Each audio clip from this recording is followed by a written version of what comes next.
Thank you, Pastor. What an introduction.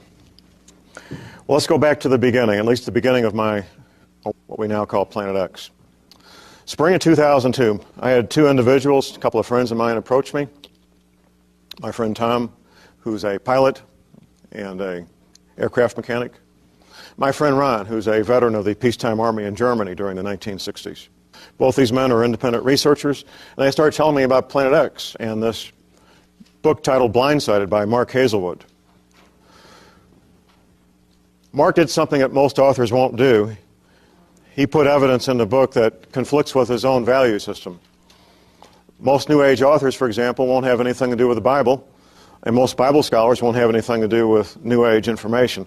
But Mark Hazelwood included both, including historical evidence, archaeological evidence, fossilized evidence, geological, astronomical, biblical, psychic evidence, and last but not least, a lady who claims to talk to aliens. Now, that was a bit too much for me. However, I read the book, and I know documentation when I see it. I know evidence when I see it. Now, for a homicide detective, evidence is something you can put a blue evidence label on, mark it, and hand it to the court clerk as evidence. And much of what he had in the book is good evidence, well documented, that you can go back and find the original source material.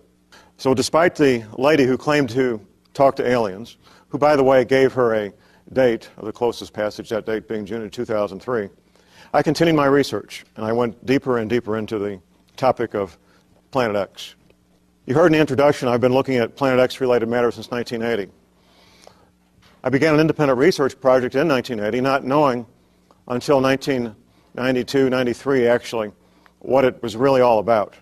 Going back to 1979, I found myself single, free weekends, looking for a hobby. I'd been out of the Army for 9 or 10 years, and I decided to go back in the Army Reserves as a Green Beret and let your tax dollars pay for my weekend fun. It seemed like a good deal to me. We spent a lot of our weekends in Special Forces training at a place called the Welding Springs Training Area, just west of St. Louis in St. Charles County.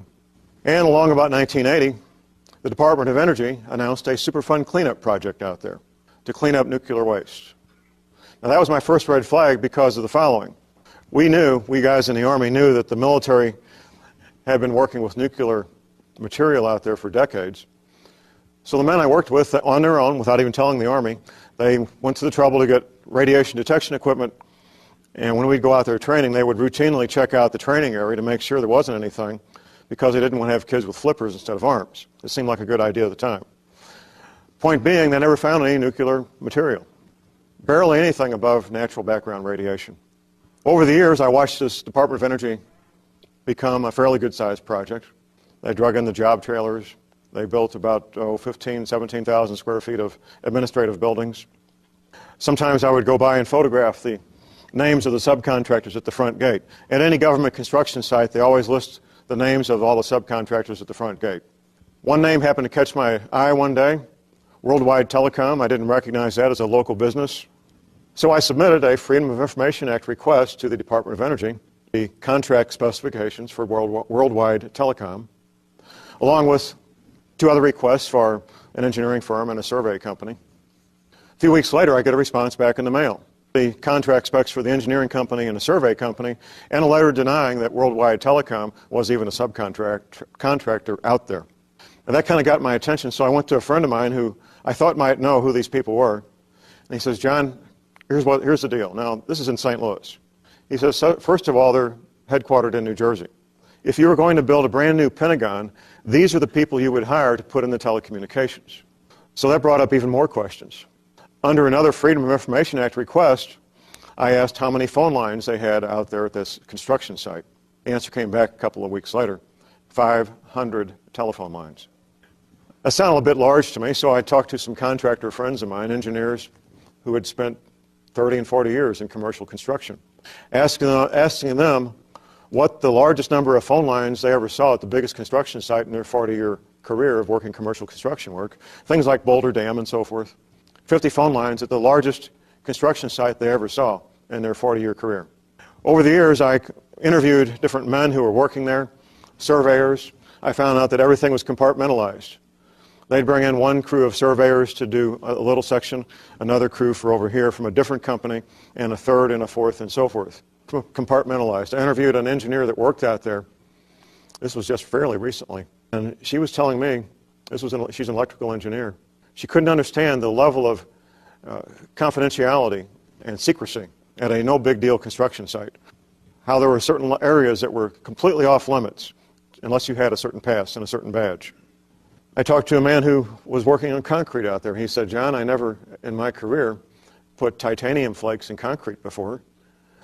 So all in all, what we came to find out, looking at the infrastructure, the communications, the power that was going in there and still going in there, the water, fresh water, sewage treatment, and so forth, all this being underground, is that they were building a command and control center where hundreds of men and women, and their families if necessary, could live, work, play, have microwave pizza, and watch movies for years if they needed to. A very large, self-contained complex. I knew that quite a long time ago, but I couldn't make the connection. It appeared to be very military on one hand, but it wasn't the military. So it was kind of a big question mark. What I did come to learn, however, is that Superfund cleanup projects amount to a bottomless pit of unaccountable money. There's very few people that understand the technology of cleaning up nuclear waste. Very few. And even less understand how much it costs or how long it takes. The attitude of the congressman appropriating the money is, how much money do you need? Do you need another 10 million? How long will it take? Take as long as it takes. We want this stuff out of here. No matter how much it costs or how much it takes, we will give you as much money as you need. That's the attitude of the public and Congress when it comes to cleaning up nuclear waste. And that's what they did out there, was spend millions and millions of dollars. We have any veterans of the U.S. Navy in here? Well, the military in general is a subculture of our American culture. And of course, the Navy is a subculture. However, there's another subculture, and that's the U.S. Navy Submarine Corps. Now, every man who's ever set foot in a submarine as a crew member, whether he's the lowest ranking, least experienced, newest guy on the ship, has the IQ to be an officer. It's a very select group of men. That's not done in very many units. Special Forces happens to be another one. I happen to know two men who served with the United States Submarine Corps. One of them since 1979. I was having lunch with him last summer. I was telling him about Planet X, and he's telling me about the Ross Ice Shelf, ROSS, the Ross Ice Shelf in the Antarctic. And he's telling me about a physics class, a classified physics class taught by a Navy officer over 20 years ago. The Navy officer is now an admiral.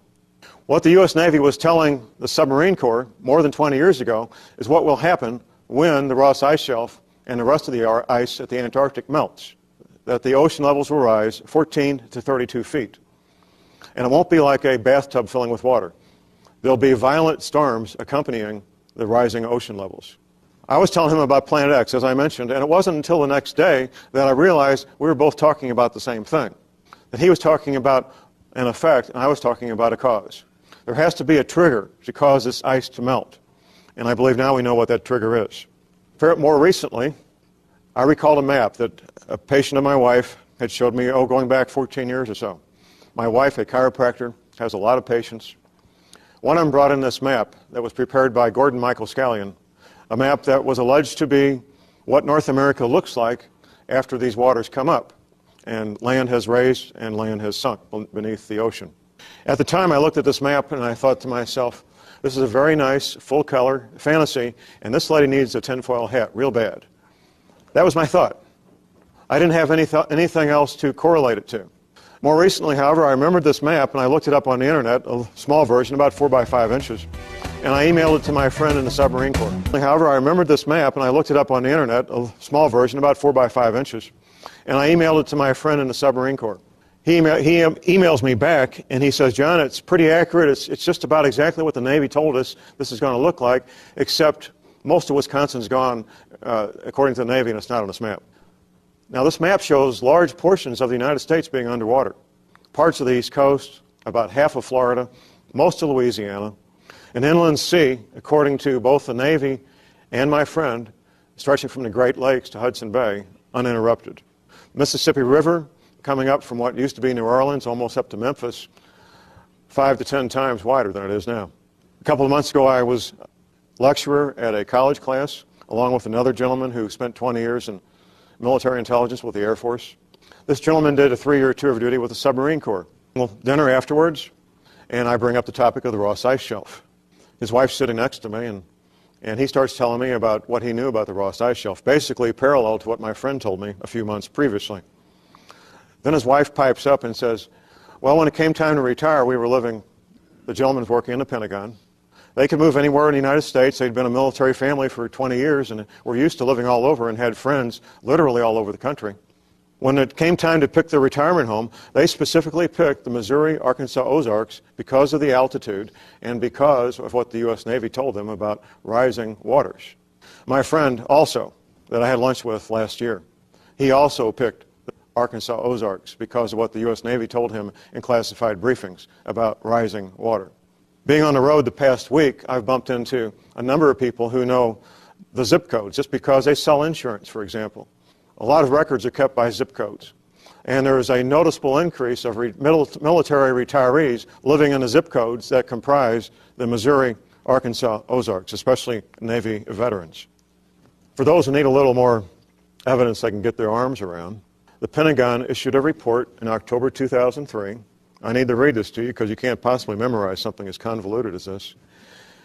It's titled, An Abrupt Climate Change Scenario and Its Implications for United States National Security, October 2003, commissioned by the United States Defense Department, authored by Mr. Schwartz and Mr. Randall.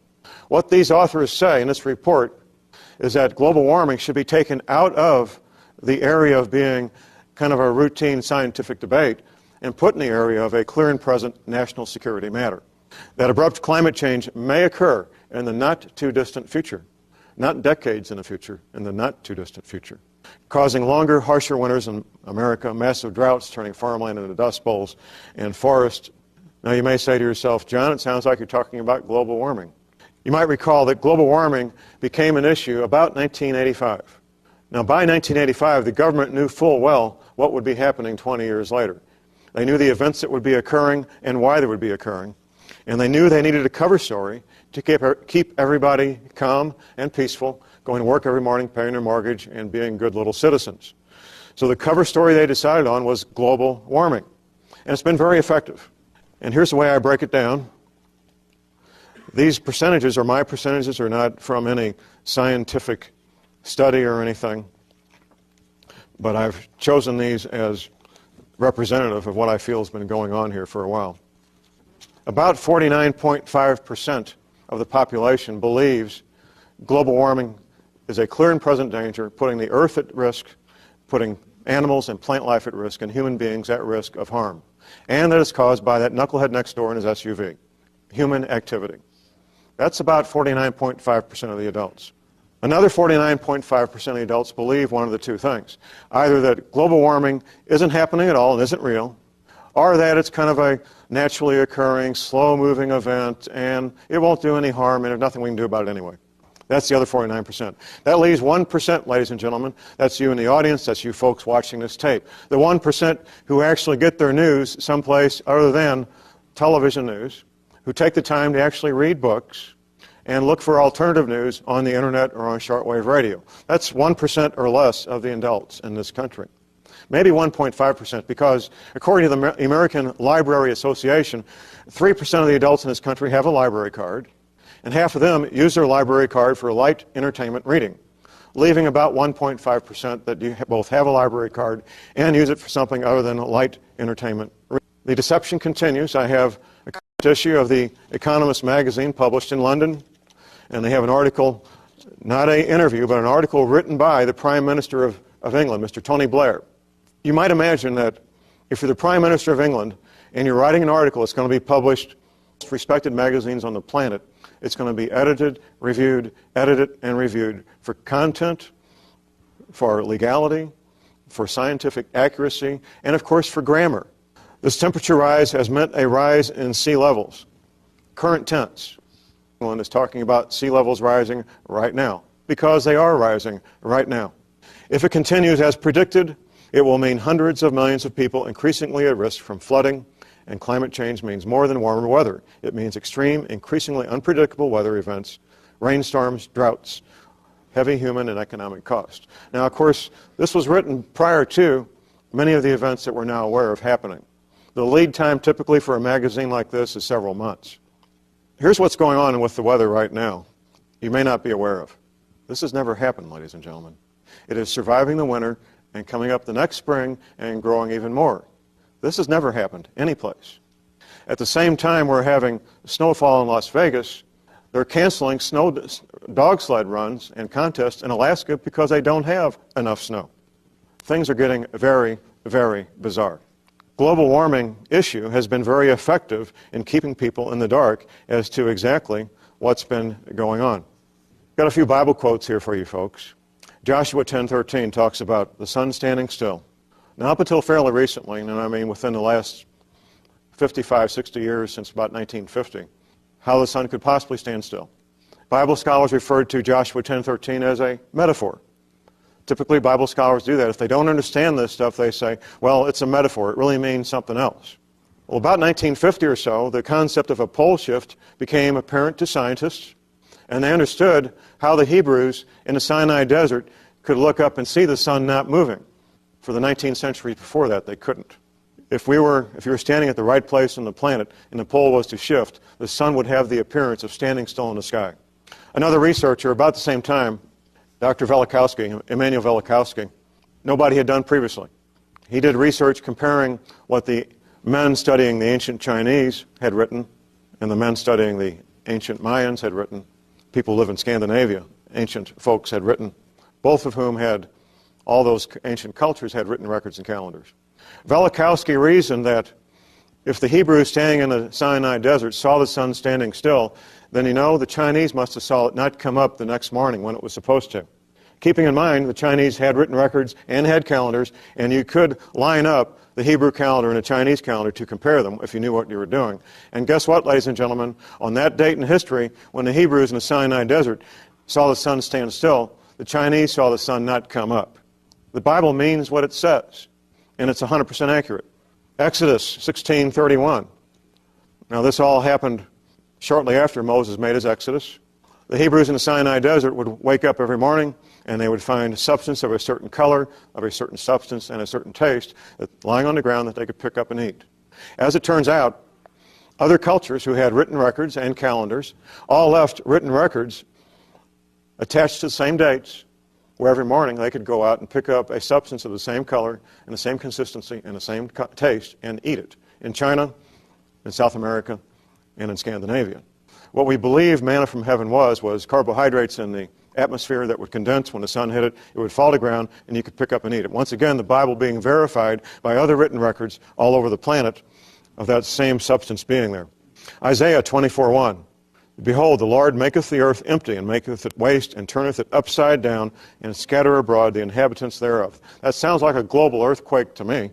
That sounds like a very good description of a global earthquake. Isaiah 24:20.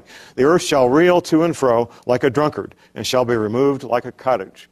Once again, ladies and gentlemen, what appears to be an excellent description of a very large global earthquake. Right there in the Bible, waiting for you to read it and look at it yourself.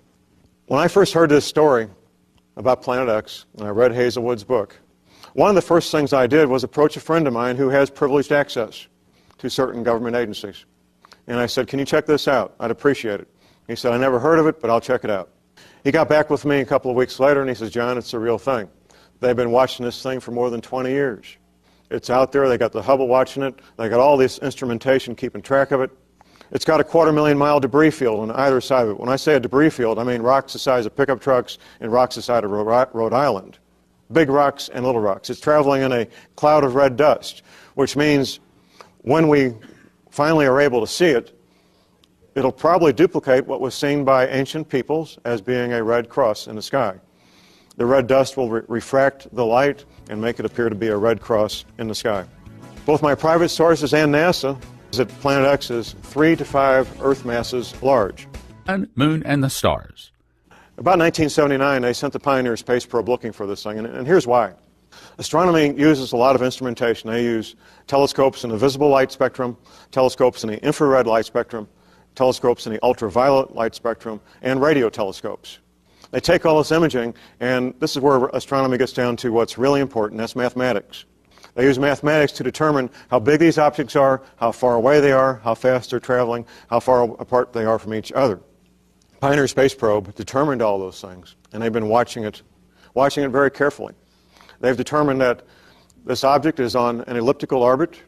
That means it goes way out. When I say way out, It takes 1,800 years to go out and 1,800 years to come back that we're used to, Neptune, Saturn, and so forth. They make more or less a circular orbit.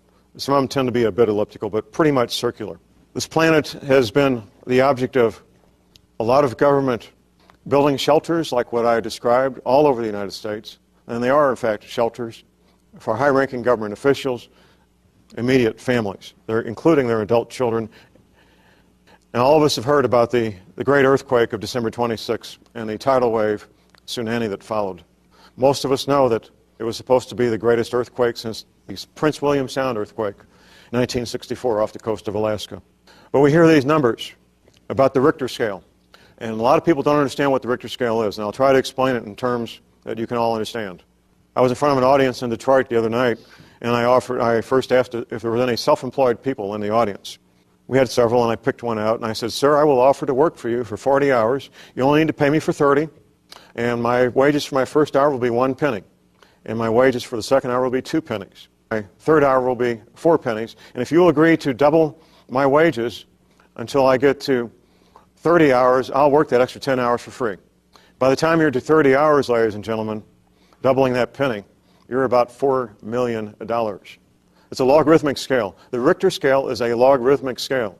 Every 1/10 of a point, starting at point 1, doubles the power, doubles the intensity. So when you go from 5 to 6, for example, you've got 1,000% more power. 5.1, 5.2, and so forth. What happened on December 26 literally shook the planet. Some scientists made the reference that it rang the earth like a bell.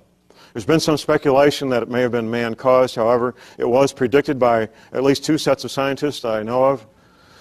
Some Indian scientists predicted the earthquake several days before it happened based on a modality involving planetary alignment. And a gentleman named Stan Deyo predicted the earthquake on December 23rd based on his observation of ocean temperatures. Now, anybody can do this. There are sensing devices in the oceans all over the planet. They feed into satellites. They feed into the internet. You can sit in the comfort of your home and do this any place you have internet access. He saw something in his 9 years of research he had never seen. He saw all along that 600-mile fault drastically increasing temperatures on one side of the fault, drastically decreasing temperatures on the other. It is denser and therefore more heavy.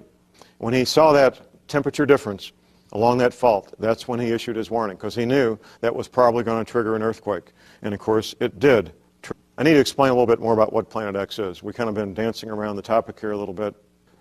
Every 3,600 years, which has both the characteristics of a planet and the characteristics of a comet, comes through our solar system. It's well documented in the Bible, fairly well documented around the time of Moses' exodus out of Egypt. The following things, all of them can happen, or some of them. Global warming, melting polar ice, rising ocean levels, possibly a pole shift, drastic climate changes, storms with torrential rains, 200-mile-an-hour winds, meteor strikes, volcanoes, earthquakes, tidal waves, land masses rising from the ocean, land masses sinking from the ocean. And I'm going to go over some of these things in detail. Power grids being shut down, satellite communication disruptions. We know that because of the solar activity. Now, to a certain extent, we're already seeing most of these things already happening. There's little doubt that global warming is now taking place. I think even the strongest doubting Thomases now believe that is the case. I was reading in the Smithsonian Magazine recently about a small island nation that is losing a lot of square feet almost every day due to rising ocean levels. Meteor strikes. Apparently there's been a lot more of them through history than we were ever aware of. I'm a Missouri resident, and I managed to live 55 years without knowing we had a 12-mile diameter meteor crater in Missouri, which just happens to line up with a whole string of meteor craters. If you start at the meteor crater in Arizona, that's the old Route 66 tourist attraction, and connect the dots, connect the meteor craters, they string all the way across the United States. Fairly large meteor craters. There's always several dozen volcanoes going off on this planet at any given time. That's pretty much the way things have always been. It appears, though, that we have more volcanoes at the same time with more severity now than we've ever had at the same time.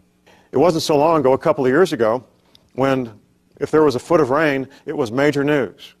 It was really major news. Now it's become almost routine. 12 inches of rain has become something that still makes the news, but hardly like it did before. On my speaking tour, I was up in parts of the Northeast, especially Detroit, where the largest power outage in the history of this country knocked out power. The government's explanations got to the point where nobody was trusting or believing what they said. First they said it was Canada was the reason. Canada let us know real quick that they weren't the reason. Then they said it was a squirrel. Then they said it was a stick. Then they said something happened in a power plant in Ohio. And I don't think we still know to this day exactly why the power went out to all those millions of people. We do know, however, solar activity, solar flares, can knock out power grids. That's well documented that they can do that. We need to talk a little bit about Alaska. I was just reading a New York Times article. It's been published several years ago, back in 2002. And the details, as they say, is where the devil is. The details are in the devil. The engineers that are in charge of maintaining the Trans-Alaska pipeline, 800 miles long, they're having to do a lot more work these days, and I'll explain why. There's a term that the Alaskans are using now called referring to the trees up there frequently as the drunken trees. As the permafrost is melting, the roots of these trees go down to the permafrost and they stop. Now with the permafrost melting, the trees are toppling over, and the natives are calling them the drunken trees. Which brings us to the Alaskan pipeline and the entire man-made infrastructure in Alaska. Every man-made structure in Alaska, whether it's the pipeline or buildings, telephone poles, were all built with the underlying engineering principle that the permafrost would always be, as the name implies, permanently frozen. Now that the permafrost is melting, the entire man-made infrastructure up there is at risk. People are having to buy jacks to put under their house because the foundations of their homes are collapsing.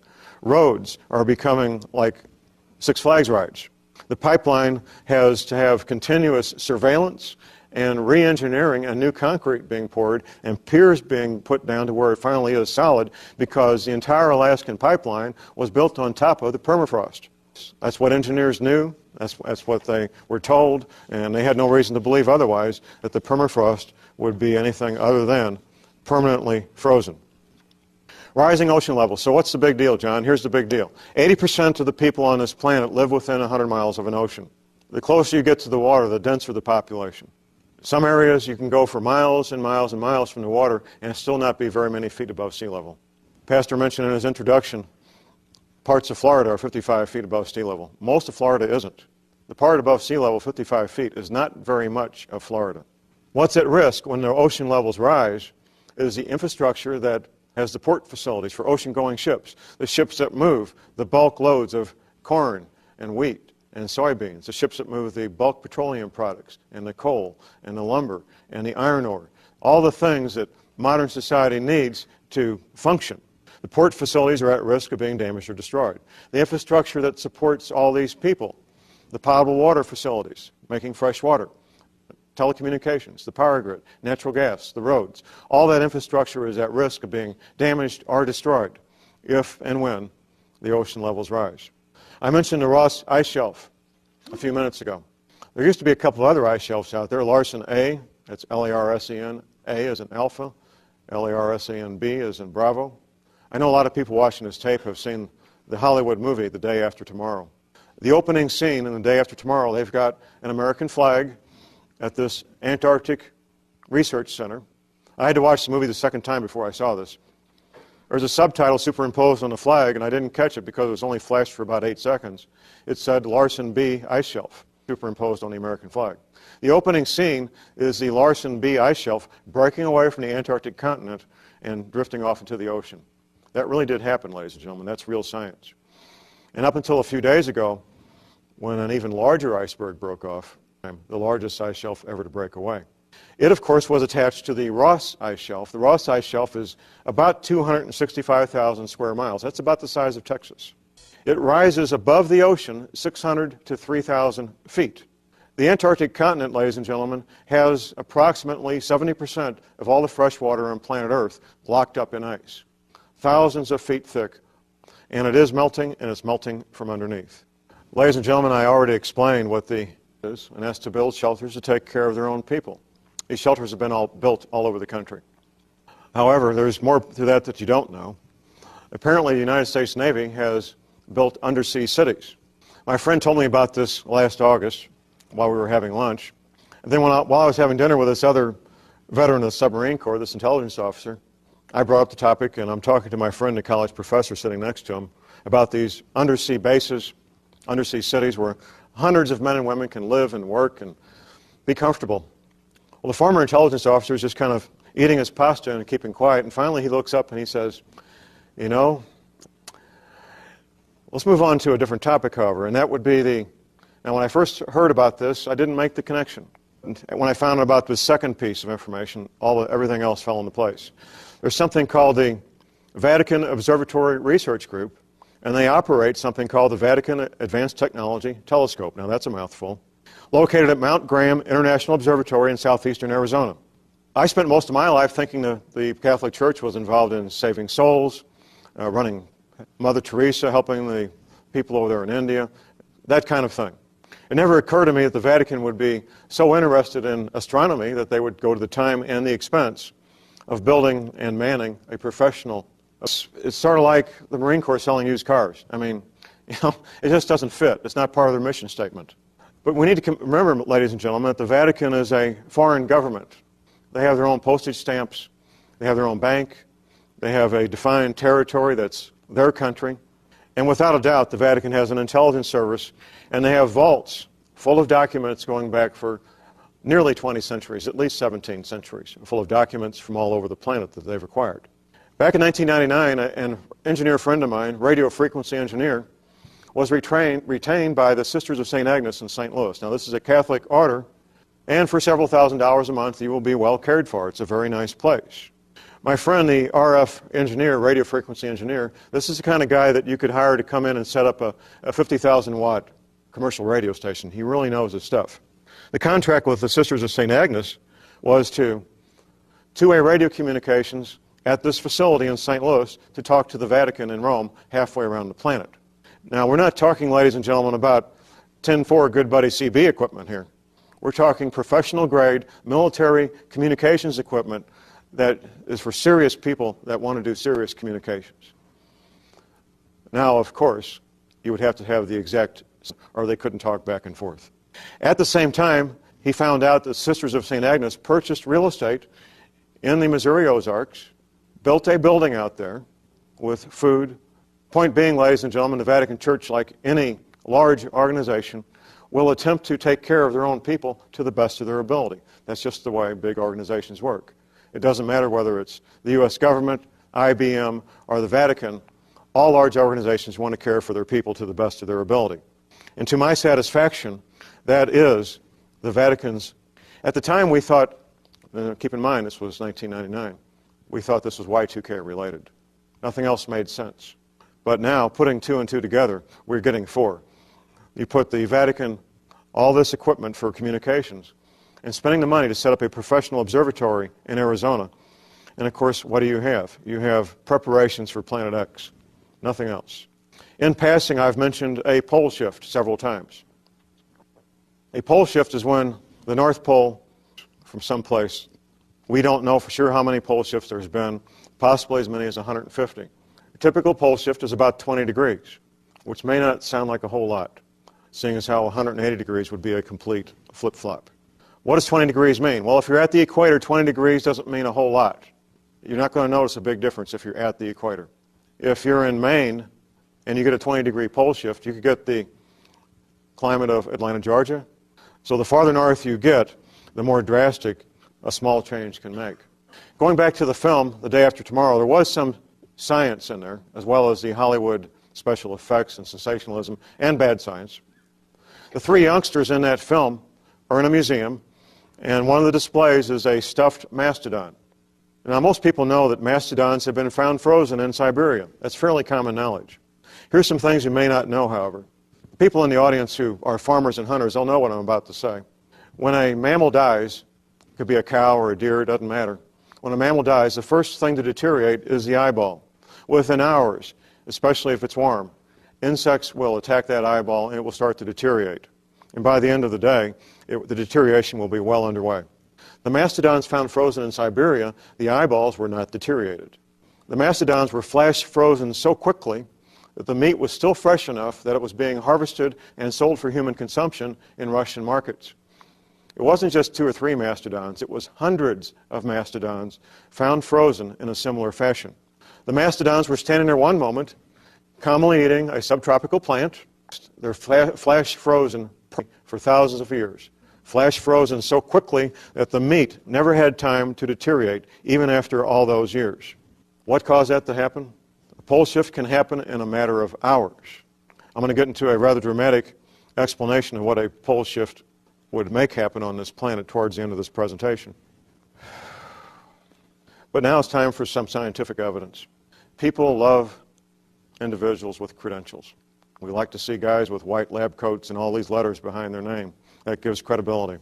In the area of astronomy, about the highest credentials you could ever hope to have would be to become the supervising astronomer for the United States Naval Observatory. I became aware of an interview with that very man back in 1990, Dr. Robert Harrington, who at the time he was interviewed, and the interview was tape recorded, of course, videotaped, August 30th, 1990, at the time of the interview, in his office at the United States Naval Observatory, he was the supervising astronomer. Now, there's lots of astronomers. In fact, there's children that got telescopes and look at stars. And there's high school teachers that got telescopes and look at stars. Lots of amateur astronomers that have some ability and some knowledge. Your local paramedic knows how to stop bleeding is one level of expertise. The man who teaches heart transplants at Harvard University is another level of expertise when it comes to stopping bleeding.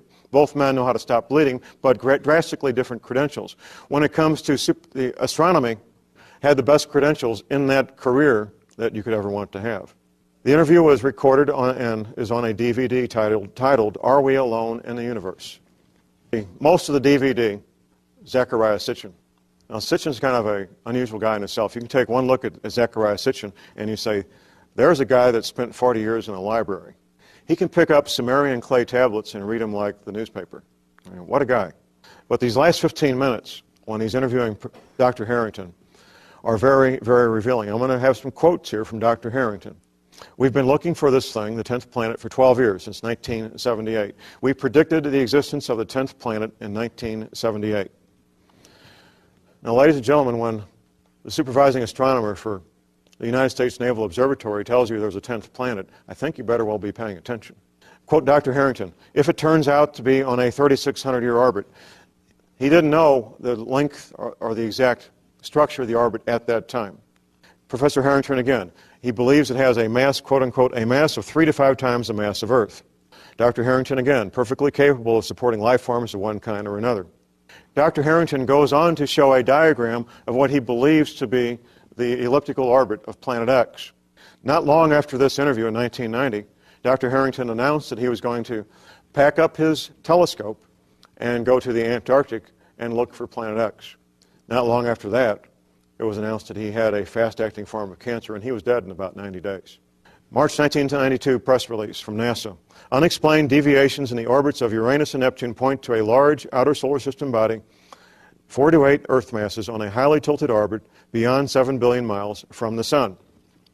They went looking for this thing, and they found it. They used their mathematical calculations to determine where this object should be out there, and they sent the Pioneer space probe looking for it, and they found it.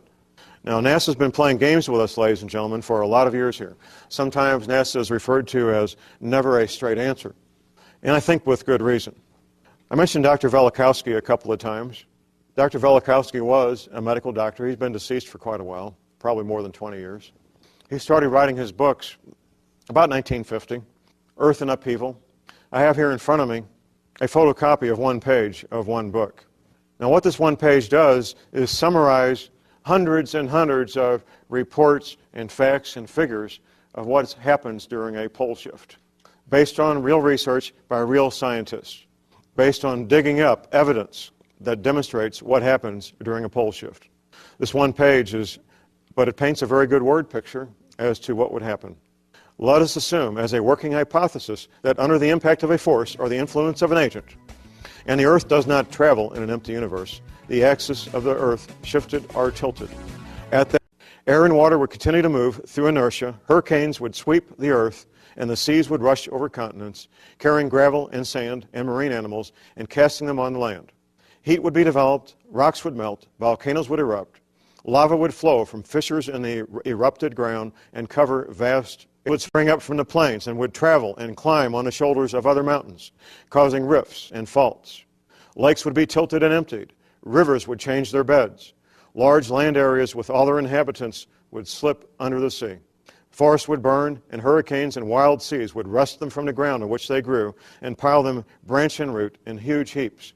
Seas would turn into deserts, their waters rolling away.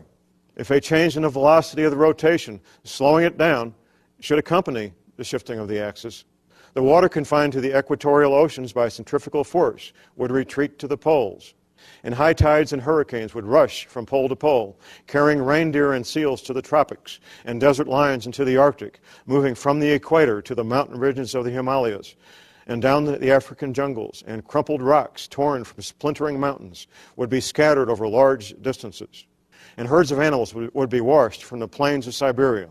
The shifting of the axis would also change the climate of every place, leaving corals in Newfoundland, elephants in Alaska, fig trees in northern Greenland, and luxuriant forests in Antarctica. In the event of a rapid shift of the axis, many species and genera of animals on land and in the sea would be destroyed, and civilizations would be reduced to ruins. Now, 50 years ago, there was a lot of speculation in here as far as the average person was concerned. Civilization slipping into the sea. You know, ladies and gentlemen, since World War II, new sport of scuba diving, which didn't exist prior to World War II, we have imaging techniques to look through the oceans and see what's down there. Just fairly recently, a city was found stretching between the island of Okinawa and the main islands of Japan. We have very large stone buildings. I've seen photographs of some of these buildings with scuba divers next to them. The scuba divers look like little toy soldiers compared to these large stone buildings. Stone buildings have been found under the sea in the Caribbean. The ancient city of Alexandria, Egypt, has been found just off the coast of Egypt in the Mediterranean. And the list goes on and on and on of man-made structures being found under the ocean all over the planet.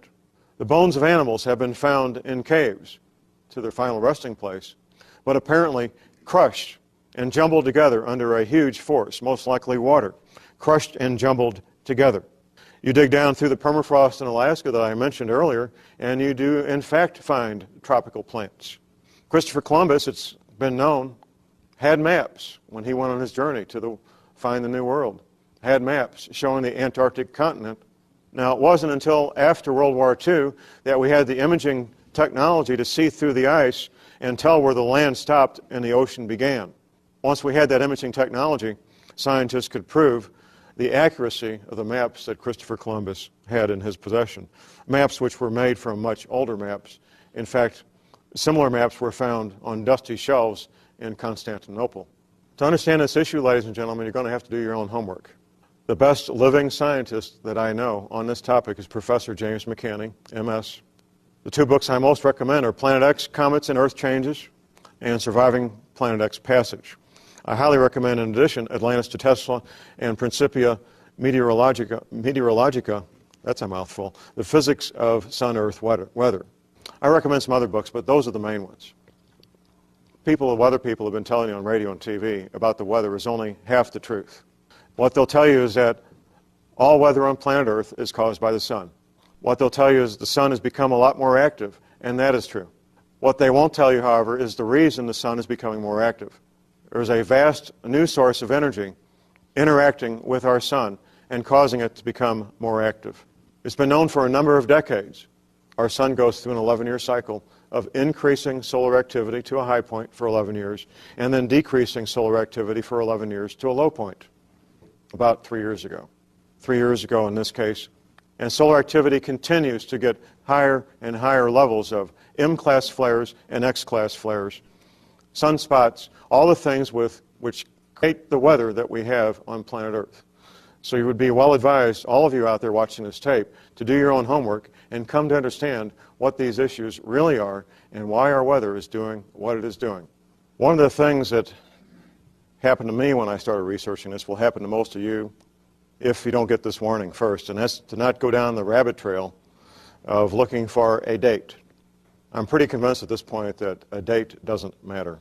A particular month doesn't matter. It becomes clear pretty quickly that the two most dangerous points are the closest passage going past Earth into the solar system, past us, behind the sun, and then once again when it comes back out on the other side of the sun. These events have been going on. When I say these events, Earth changes events involving bizarre weather events have been going on now for well more than 2 years, and I fully expect them to go on for several more years. How many more years, I can't say.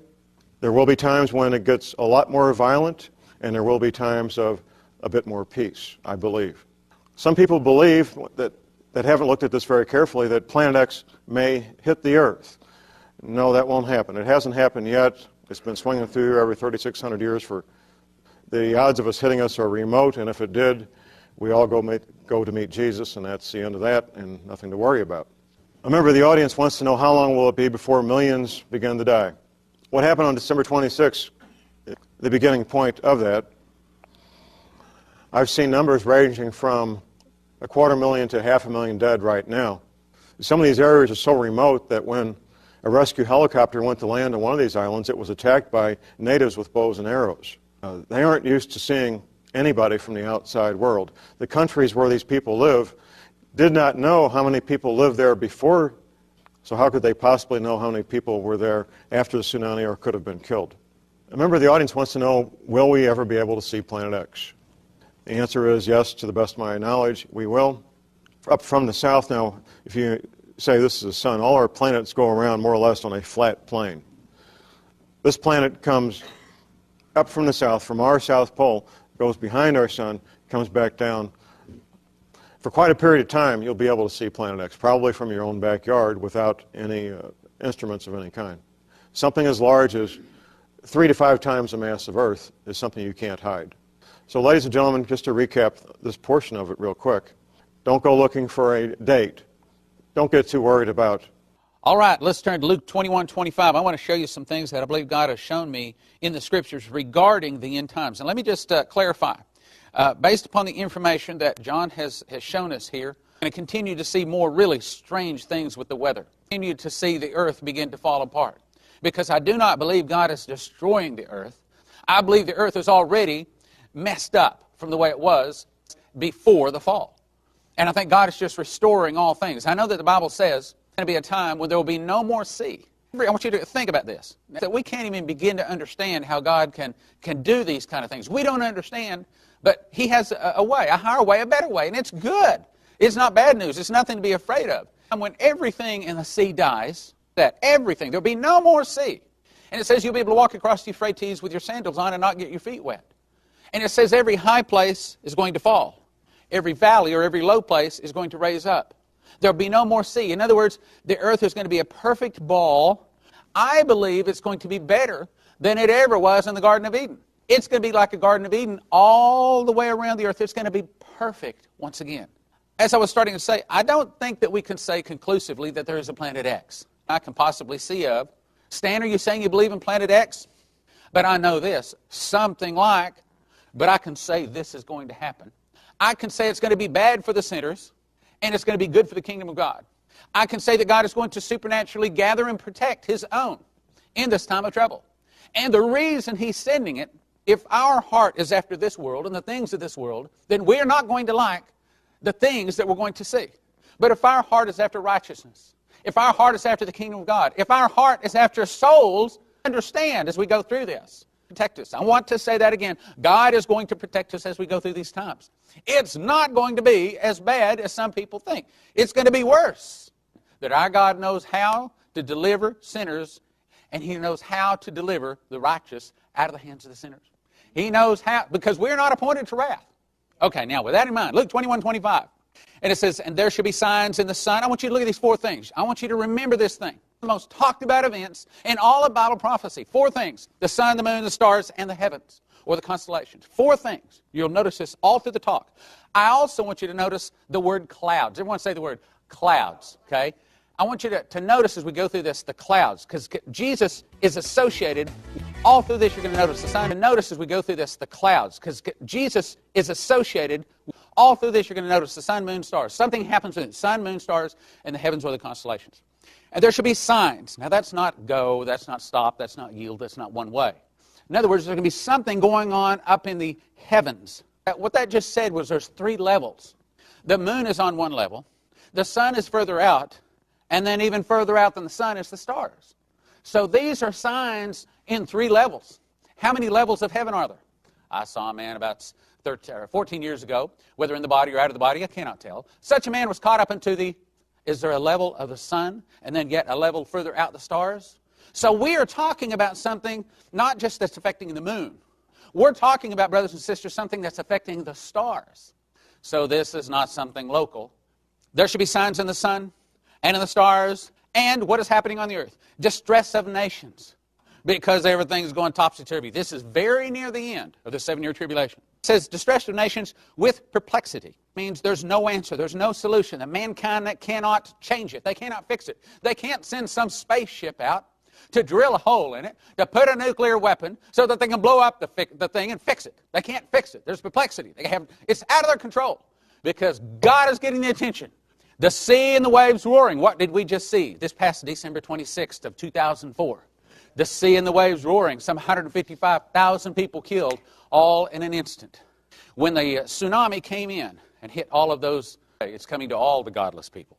Men's hearts failing them for fear. Do you think some hearts were failing them for fear? Well, we saw on TV recently, I remember one of the shots I saw, people were standing there like this in the beach. And they were watching this big tsunami come in. They were thinking, well, what in the world is it that is? There was one guy that said, well, there was a little bitty wave, and then there was another little bitty wave. And he said, then it went back out. I got my camera. I went down there. I was going to take some pictures.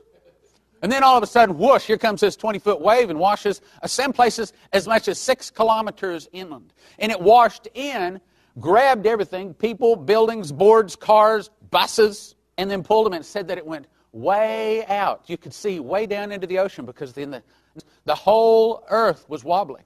And it says in there that it moved some of the islands as much as 25.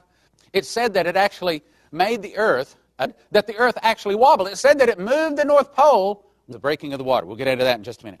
Men's hearts failing them for fear and for looking after those things which are coming upon the earth. Now, why is God doing this? Men's hearts failing them for fear for looking after those things which are coming upon the earth, for the powers of heaven.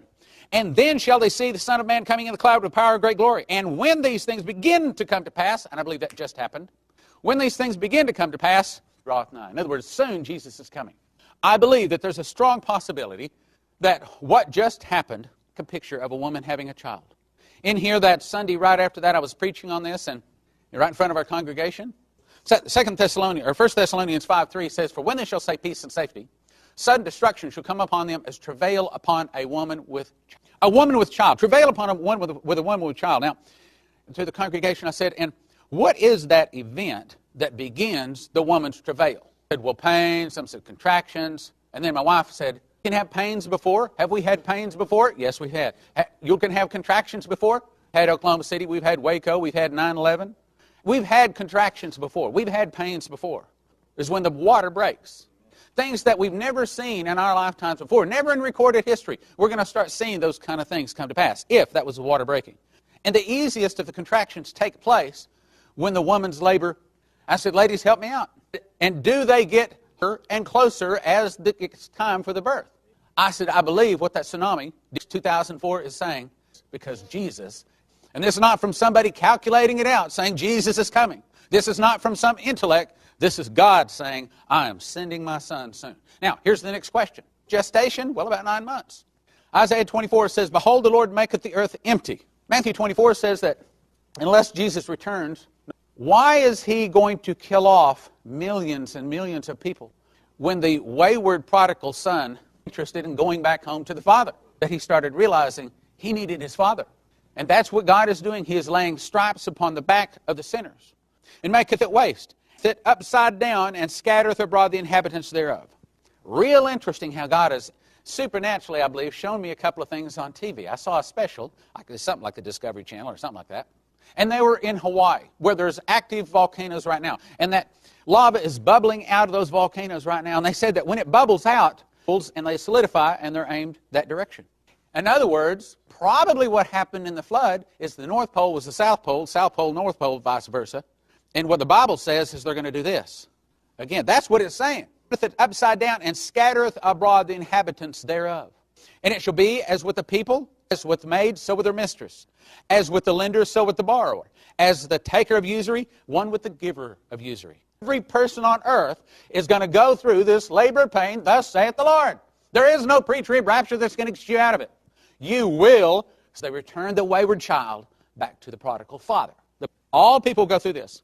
The land shall be utterly emptied, utterly spoiled, for the Lord hath spoken his word. See, this world, this earth that we have right now, that is all messed up, all full of sin. I mean, look at our bodies. We can barely live 70 years. These bodies were originally designed to live forever. We have pain in childbirth. We have to till the soil.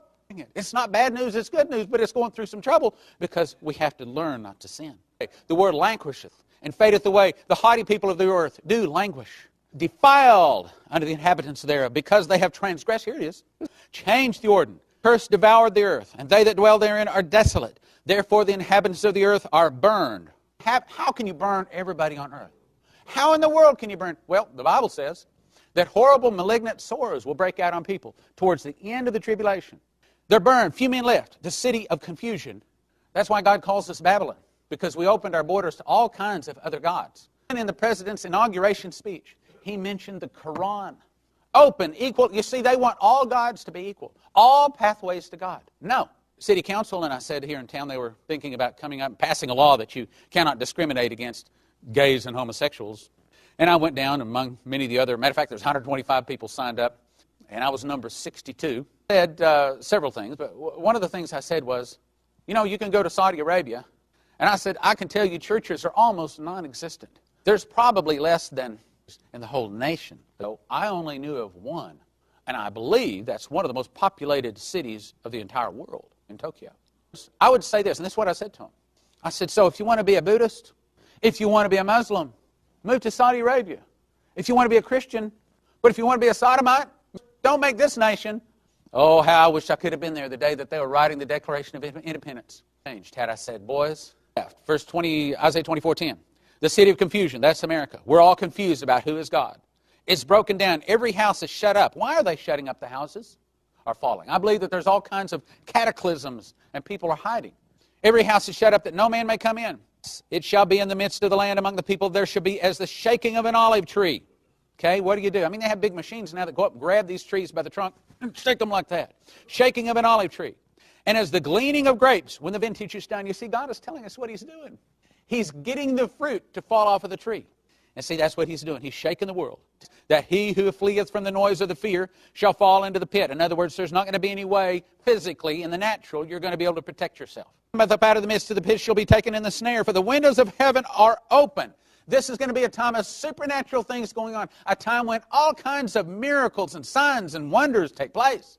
When he answers a prayer before we even get done saying it. We don't even get to the period at the end of the sentence before we see the prayer coming to pass. Because it is a great end-time battle of strength about who is God. Who is God? Satan? That's what it's really all about. And yes, we're going to see Satan and his man, the Antichrist, be able to call down fire out of the heaven. But see, God hadn't told you what he's doing. He's going to show his might. And it's, behold, I shall cause them to know my might, and they shall know that my name is... The foundations of the earth do shake. Isaiah 24:19. The earth is utterly broken down. The earth is clean dissolved. The earth is moved exceedingly. It is going to be a great shaking. There's not going to be anybody in town that is not going to be a part of this. The earth shall reel to and fro like a drunkard, and shall be removed like a cottage. Now that word like a cottage means it's going to be wobbling all over. I mean, we're going to see tsunamis like you can't believe. The sun going out, getting 7 times hotter and then going out. Everybody is going to be a part.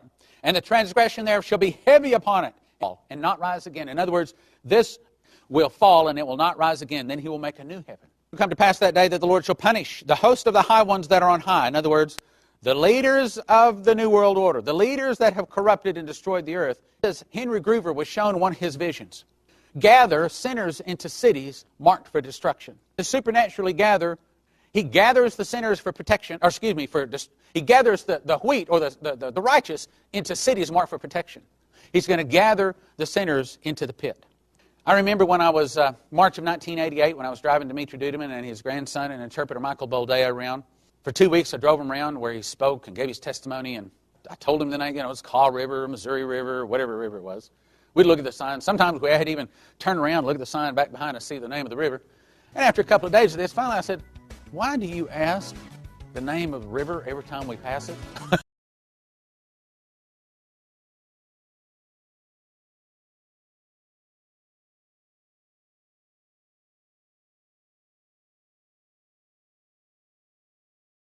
Thank you, Pastor. What an introduction. Well, let's go back to the beginning, at least the beginning of my, what we now call Planet X. Spring of 2002, I had two individuals, a couple of friends of mine, approach me. My friend Tom, who's a pilot and an aircraft mechanic. My friend Ron, who's a veteran of the peacetime army in Germany during the 1960s.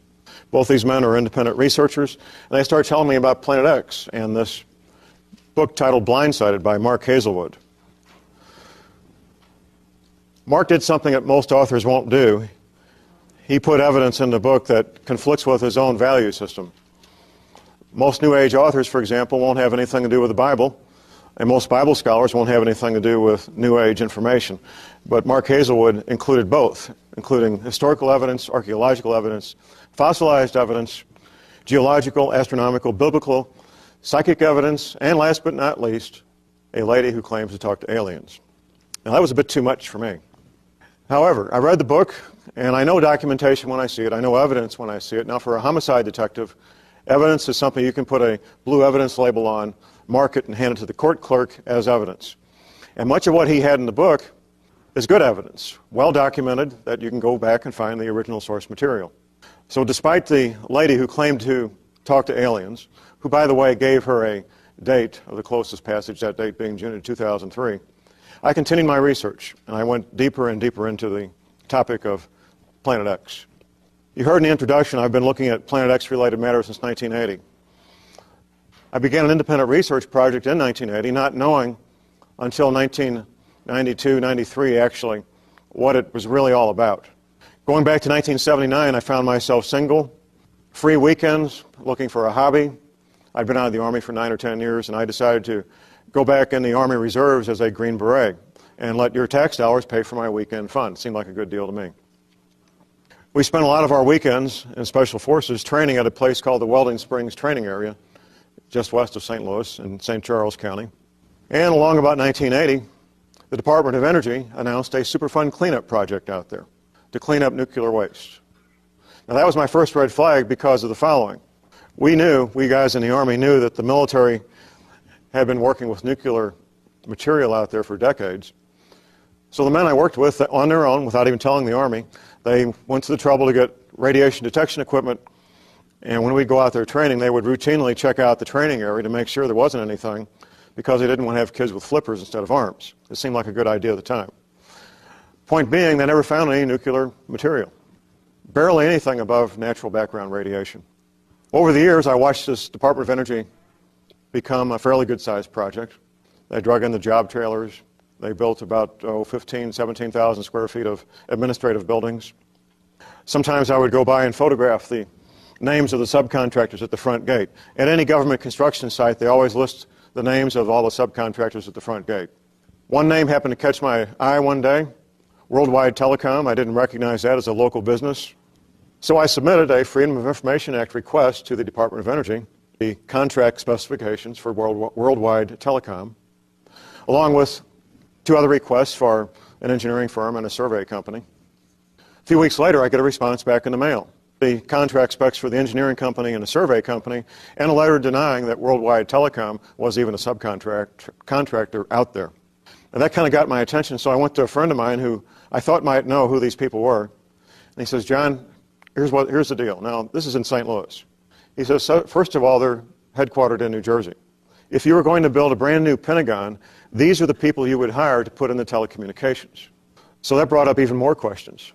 Under another Freedom of Information Act request, I asked how many phone lines they had out there at this construction site. The answer came back a couple of weeks later, 500 telephone lines. That sounded a bit large to me, so I talked to some contractor friends of mine, engineers who had spent 30 and 40 years in commercial construction, asking them what the largest number of phone lines they ever saw at the biggest construction site in their 40-year career of working commercial construction work, things like Boulder Dam and so forth. 50 phone lines at the largest construction site they ever saw in their 40-year career. Over the years, I interviewed different men who were working there, surveyors. I found out that everything was compartmentalized. They'd bring in one crew of surveyors to do a little section, another crew for over here from a different company, and a third and a fourth and so forth. Compartmentalized. I interviewed an engineer that worked out there, This was just fairly recently. And she was telling me, she's an electrical engineer, she couldn't understand the level of confidentiality and secrecy at a no-big-deal construction site. How there were certain areas that were completely off limits unless you had a certain pass and a certain badge. I talked to a man who was working on concrete out there. He said, John, I never in my career put titanium flakes in concrete before. So all in all, what we came to find out, looking at the infrastructure, the communications, the power that was going in there and still going in there, the water, fresh water, sewage treatment, and so forth, all this being underground, is that they were building a command and control center where hundreds of men and women, and their families if necessary, could live, work, play, have microwave pizza, and watch movies for years if they needed to. A very large, self-contained complex. I knew that quite a long time ago, but I couldn't make the connection. It appeared to be very military on one hand, but it wasn't the military. So it was kind of a big question mark. What I did come to learn, however, is that Superfund cleanup projects amount to a bottomless pit of unaccountable money. There's very few people that understand the technology of cleaning up nuclear waste. Very few. And even less understand how much it costs or how long it takes. The attitude of the congressman appropriating the money is, how much money do you need? Do you need another 10 million? How long will it take? Take as long as it takes. We want this stuff out of here. No matter how much it costs or how much it takes, we will give you as much money as you need. That's the attitude of the public and Congress when it comes to cleaning up nuclear waste. And that's what they did out there, was spend millions and millions of dollars. We have any veterans of the U.S. Navy in here? Well, the military in general is a subculture of our American culture. And of course, the Navy is a subculture. However, there's another subculture, and that's the U.S. Navy Submarine Corps. Now, every man who's ever set foot in a submarine as a crew member, whether he's the lowest ranking, least experienced, newest guy on the ship, has the IQ to be an officer. It's a very select group of men. That's not done in very many units. Special Forces happens to be another one. I happen to know two men who served with the United States Submarine Corps, one of them since 1979. I was having lunch with him last summer. I was telling him about Planet X, and he's telling me about the Ross Ice Shelf, ROSS, the Ross Ice Shelf in the Antarctic. And he's telling me about a physics class, a classified physics class taught by a Navy officer over 20 years ago. The Navy officer is now an admiral. What the U.S. Navy was telling the Submarine Corps more than 20 years ago is what will happen when the Ross Ice Shelf and the rest of the ice at the Antarctic melts. That the ocean levels will rise 14 to 32 feet. And it won't be like a bathtub filling with water. There'll be violent storms accompanying the rising ocean levels. I was telling him about Planet X, as I mentioned, and it wasn't until the next day that I realized we were both talking about the same thing. That he was talking about an effect, and I was talking about a cause. There has to be a trigger to cause this ice to melt. And I believe now we know what that trigger is. More recently, I recalled a map that a patient of my wife had showed me, going back 14 years or so. My wife, a chiropractor, has a lot of patients. One of them brought in this map that was prepared by Gordon Michael Scallion, a map that was alleged to be what North America looks like after these waters come up and land has raised and land has sunk beneath the ocean. At the time, I looked at this map and I thought to myself, this is a very nice, full-color fantasy, and this lady needs a tinfoil hat real bad. That was my thought. I didn't have anything else to correlate it to. More recently, however, I remembered this map and I looked it up on